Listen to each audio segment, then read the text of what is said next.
Bienvenidos sean ustedes y sus mercedes a este nuevo capítulo de Crónicas de Guerra en YouTube. Yo soy José Jorge Primos, el vikingo mexicano. Vamos a tomarnos un cafecito y empecemos.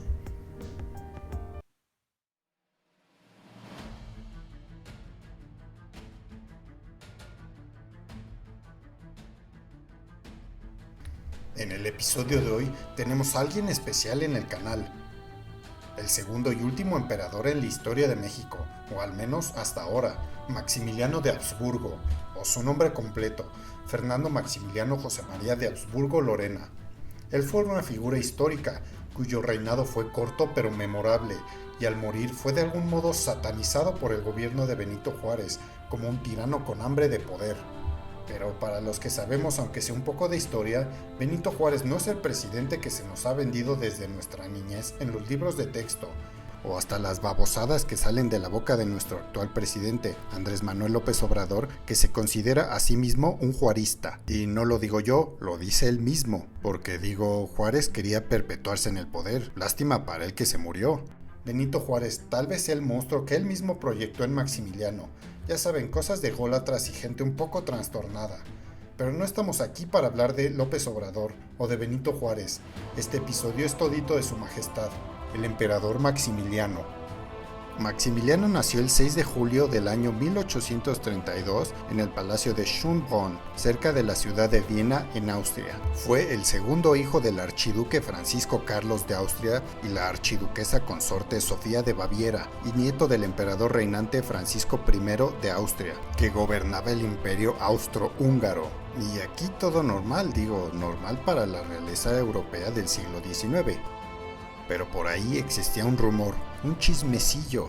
Ya ven cómo son las cortes imperiales, nunca falta una señora o un varón chismoso, de que en realidad Maximiliano era el hijo del duque del Reichstadt, Napoleón II, hijo del famosísimo y legendario emperador francés Napoleón.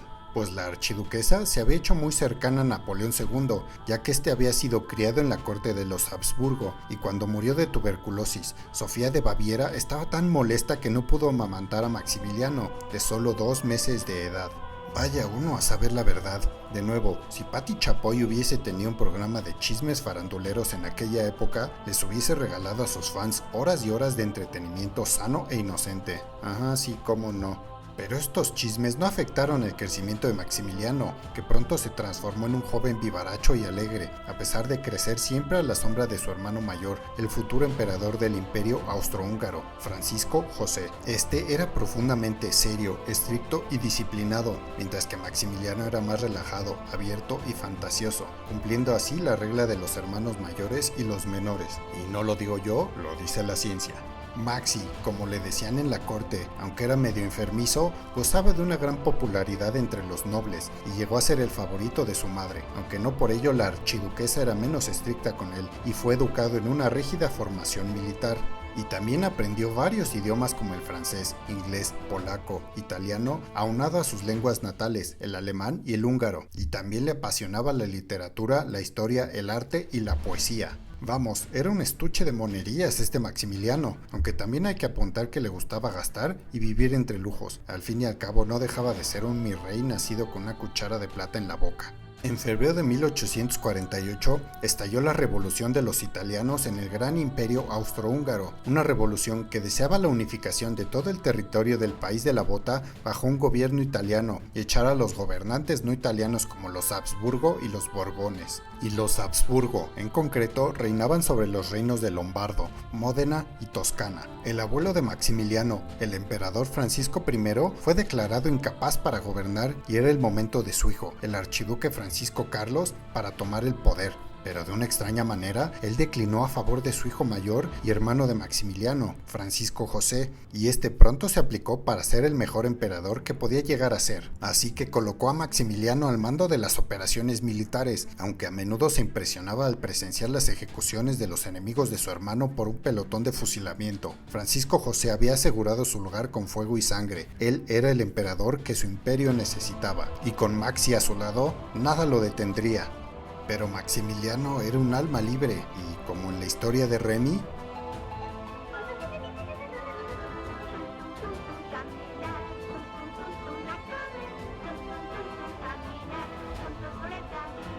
pronto la vida de Maximiliano se fue llenando de pequeñas tragedias. En el año de 1850, cuando tenía tiernos 18 años, Maximiliano se enamoró de la condesa Paula von Linden, pero su hermano desaprobó aquella unión debido a que la condesa era poco para un hermano del emperador del Imperio Austrohúngaro, y envió entonces a Maximiliano a la ciudad de Trieste, en la actual Italia, que en ese entonces era parte del imperio, para familiarizarse con la armada y olvidarse de los romances tontos. Él necesitaba a su hermano enfocado en lo militar, no ir romanceando como un puberto. Así que Maximiliano pronto se encontró navegando en las aguas de Europa, agarrándole el gusto poco a poco a la armada, y fue en uno de estos viajes donde desembarcó en Portugal, en específico en la ciudad de Lisboa. Y allí conoció a la princesa de Brasil, María Amélia de Braganza, cuyo nombre completo es, y prepárense, María Amelia Augusta Eugenia Josefina Luisa Teodolinda Elosia Francisca Javier de Paula Gabriela Rafaela Gonzaga. Y sí, Brasil tenía antes emperadores, príncipes y princesas, así como lo oyen. Los dos jovenzuelos pronto se enamoraron como en las películas, con todo y promesas de matrimonio, pero aquello no estaba destinado a durar, pues la princesa murió de tuberculosis en el año de 1853, rompiéndole el corazón a nuestro Maxi, que tuvo que refugiarse de nuevo en la armada, donde siguió viajando para después de un tiempo visitar Francia y conocer al emperador Napoleón III, nieto de la esposa de Napoleón I, formando una bonita amistad. Ya saben, conociendo y visitando a la familia, si ustedes creen que Maxi era hijo de Napoleón II. En fin, pronto su hermano, el emperador Francisco José, le indicó que debía de regresar a casa, no sin antes pasar a saludar al rey belga Leopoldo I y llevarle unos regalitos. Después de un tour por todo el país rolando con el hijo del rey belga, Leopoldo II, un verdadero genocida al cual pronto conoceremos, llegó a Bruselas, donde conoció a la única hija del rey, la princesa Carlota, a la que inmediatamente enamoró con esa carita de galán, y el rey le dio su bendición a la unión para que se casaran. Aunque Maximiliano no parecía estar del todo convencido, pues los palacios y las residencias de Papito Suegro no eran tan lujosas como las que había en el imperio de su hermano, y también está el hecho de que Maxi estaba un poquito endeudado debido a su estilo de vida lujoso y extravagante, pero tal vez cuando vio la dote ofrecida por Papito Suegro cambió de parecer, porque terminaron por casarse en el año de 1857, y como regalo de bodas, su hermano lo hizo virrey del reino de Lombardía, donde Maxi volvió a gastar a lo bruto, aunque en el tema político trató de hacer algunos cambios para reformar la constitución de aquel reino y otras medidas que comenzaban a ganarse al pueblo, hartos del reino de los austrohúngaros. O sea, Maximiliano era gastalón, pero de buen corazón. Pero con el tiempo su hermano el emperador le dijo que solo lo había puesto ahí para lucir bonito y gordito, no para andar trabajando en serio, y lo destituyó 2 años después. Pero el chirrión le salió por el palito y los italianos se rebelaron y el imperio austrohúngaro perdió Lombardía ante el rey de Cerdeña, Víctor Manuel II, lo que hizo que el pueblo austriaco reclamara la dimisión de Francisco José en favor de su hermano más querido y popular, pero este rechazó aquella idea rotundamente. Maximiliano, ahora como un nini, sin chamba y sin obligaciones, decidió irse a viajar con su esposa a bordo de la embarcación llamada Fantasía, y pronto llegaron a Portugal, donde al sensible Maxi le entró la nostalgia al acordarse de su segunda novia, la princesa Amelia, y decidió emprender un viaje a Brasil, tierra natal de aquella difunta novia, dejando sola y amargada a Carlota en Portugal. En Brasil, Maximiliano se dedicó a conocer, a explorar y a criticar la esclavitud y a la Iglesia Católica, que seguía metiendo sus intereses en la política. Pero pues pronto tuvo que regresar y junto a Carlota se fueron a vivir a la pequeña isla italiana de Locrum, pero eso no detuvo a Maximiliano y a sus escapadas a Viena para disfrutar de la vida y serle infiel a su esposa, mientras la otra pobrecita nada más sufría y se amargaba. Y es aquí donde entra de nuevo el emperador francés Napoleón III, que recién había invadido México en el año de 1861 con el pretexto de que Benito Juárez no había pagado la deuda externa en 2 años, y aprovechando la distracción del vecino del norte que estaba hecho pelotas en su guerra civil. Y después de una asamblea en la que se discutió el futuro de México, en la que Francia pensaba hacer de nuestra nación una potencia industrial para competirle de tú a tú con los Estados Unidos y haciéndolo un protectorado francés, Napoleón III le ofreció la corona del nuevo imperio mexicano a su amigo Maximiliano. Pronto una embajada de puros mexicanos, entre los que se encontraba el hijo del héroe insurgente José María Morelos y Pavón, viajó hasta la residencia de Maximiliano para hacer este pedimento formal, pero Maxi dijo que aceptaba solo si se hacía una votación general para ver si el pueblo deseaba o no una monarquía en suelo mexicano. Y los mexicanos, buenos para este tipo de cosas, hicieron una votación ahí de chocolate, como la del Aeropuerto Internacional de la Ciudad de México de López Obrador, en la que el resultado sorprendentemente decía que los mexicanos querían a un emperador a pesar de que apenas 40 años atrás habían conseguido su independencia de España. Ya ven cómo son estas cosas. Maximiliano y su esposa viajaron entonces 2 meses después a México, con las promesas de Francia de apoyarlo con soldados, armas y dinero sin echarse para atrás. A su llegada fue aplaudido por la clase conservadora, los ricos y la iglesia, a los cuales apoyaba una parte del ejército mexicano y que habían logrado echar a Juárez hacia el norte y pedido a este nuevo monarca con la ayuda de Francia. Pero pronto todo este ánimo eufórico se vino abajo. Maximiliano hizo lo mismo que cuando fue hecho virrey de Lombardía, tratar de mejorar la vida de sus súbditos con políticas progresistas y de carácter liberal. Así que pidió un enorme préstamo a Francia para emprender todo este plan y ponerlo en marcha. Bajo el lema de equidad y justicia, el nuevo emperador mexicano reformó las leyes agrarias para ayudar a los indígenas y campesinos que habían sufrido mucho por las leyes de reforma de Juárez, que les había arrebatado las tierras. ¿Y tú pensabas que Juárez era bueno? También redujo la jornada laboral a 10 horas, anuló por decreto las deudas que habían adquirido los peones y trabajadores con sus patrones abusivos y prohibió cualquier tipo de clase de castigo corporal. Promovió la libertad de culto, la nacionalización de los bienes del clero, único punto en común con Juárez, que se hacía llamar liberal. Ajá, sí, cómo no. También publicó las leyes en náhuatl para que los indígenas pudieran conocerlas. Construyó 3/4 de la línea férrea que corría desde la Ciudad de México hasta Veracruz y realizó la construcción de la Calzada de los Emperadores, conocida actualmente como Paseo de la Reforma. Pinche Benito Juárez, hasta esto le quitó a Maximiliano. Calzada de la Reforma, Calzada de la Reforma. Y usó la antigua residencia de los virreyes de la colonia, el castillo de Chapultepec. En resumidas cuentas, él cumplió más que toda la bola de políticos rateros, corruptos y mentirosos que hemos tenido desde entonces. Y si todo iba bien para el país, ¿qué fue lo que sucedió entonces?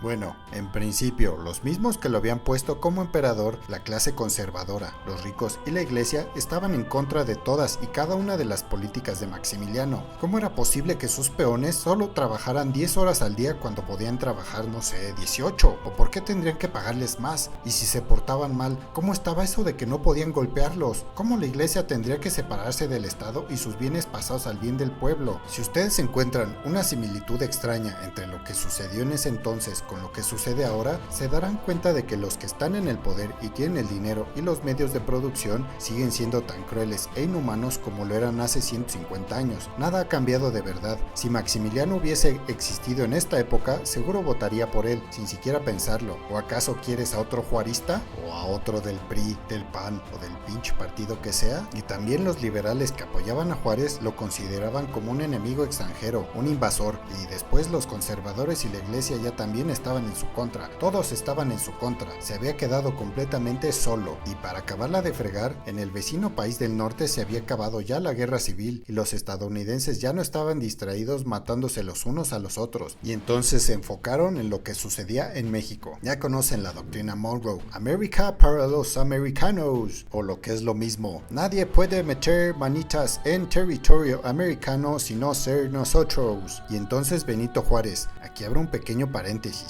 ¿Sabías que este presidente mexicano medía solo 1,37 metros? Sí, escuchaste bien, 1,37 metros. Era un gnomo, un pinche chaneque, un duende oaxaqueño. En fin, cierro el paréntesis. Y entonces Benito Juárez aprovechó para contactarse con el presidente estadounidense Andrew Johnson para pedirle ayuda y sacar al enemigo invasor del país, permitiendo la entrada a otro ejército extranjero que iba a invadir al país para sacar al primer ejército extranjero. Hipócritamente cierto. Y del otro lado del Atlántico, Napoleón III se estaba poniendo realmente nervioso con el poder de Prusia y Otto von Bismarck, que estaba creando a un ejército capaz de doblegar a toda Europa bajo sus pies. Así que en 1866 retiró a cada soldado francés del suelo mexicano para llevárselos de nuevo a su patria, dejando aún más solito a Maximiliano. Y Maximiliano entonces pensó en escapar, pero su honor se lo impidió. Sería un idealista hasta su muerte. Mientras tanto, su esposa Carlota viajó a Francia Francia para suplicarle a Napoleón III por ayuda, pero este se negó rotundamente, y Carlota no tomó esto con agrado y comenzó a proferir maldiciones e insultos, arrastrándose por los suelos. Los primeros visos de lo que después se le llamaría la locura de Carlota, o sea,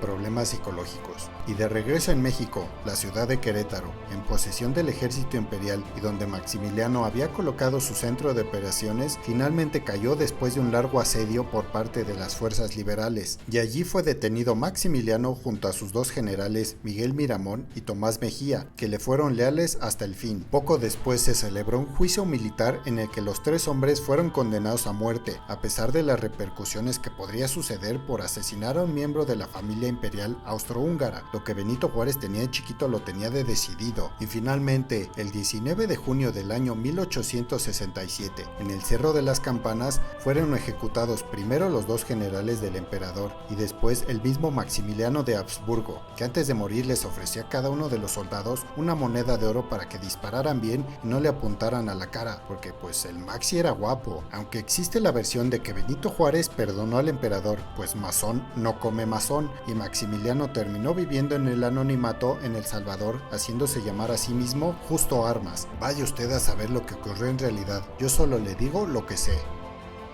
Y así termina esta biografía que dejó de ser express, pero este fue un resumen rápido de la vida de Maximiliano de Habsburgo, uno de los personajes más peculiares de la historia mexicana. Sintonízanos la próxima semana para escuchar otra de estas biografías express en este tu podcast, Crónicas de Guerra. Yo soy José Jorge Primus, el vikingo mexicano. Hasta la próxima.